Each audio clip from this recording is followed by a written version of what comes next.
local forecast with meteorologist Jackson Chastain starts now.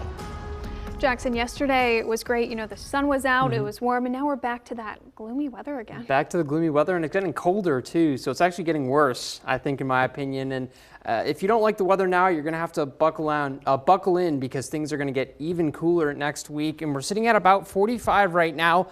Things starting to trend downward after what was, I think, a little bit more subdued of a day outside. Our high today, 47 degrees. Now, that's still above the average for this time of year, but if you compare that to being in the 50s over the past few days, things already starting to feel just a little bit cooler outside. Our low definitely feeling it there, 32, back to the freezing point for the first time in a while. Things are relatively quiet here in the mid-state and really across the U.S. We have a few fronts, on the way or already pushing through, and we'll keep track of those as we get through the next few days. Of course, the overnight holds a lot of the same from what we've seen this past morning. Low 30s on tap, staying freezing, those clouds limiting things just a little bit in terms of how cold we get.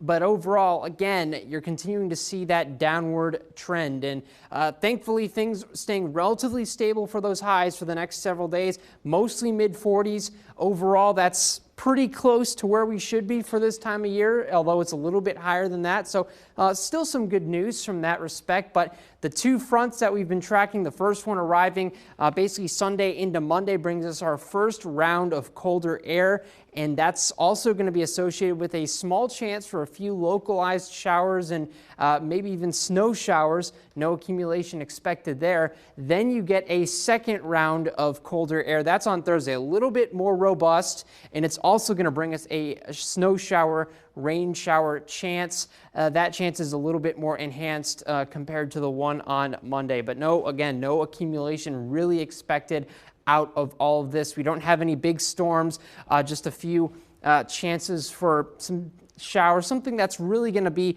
I think it's going to be more aesthetic. If you think about that, it's going to make things more uncomfortable for you than it's really going to, than it having any kind of an impact on the rain deficit or anything like heading into the new year. Temperatures cooling down further heading into next weekend, and we get back into the 20s. We haven't been there, and that just, I think for me, shows that we're starting to return to where we should be. We'll see over the next few weeks if we can stay there, and more importantly, if we can cool down further, because we have not had that first big cold snap yet. We're still waiting on that. We haven't had our first real winter storm yet. We'll see if we can get that as well heading into the month of January. Taylor?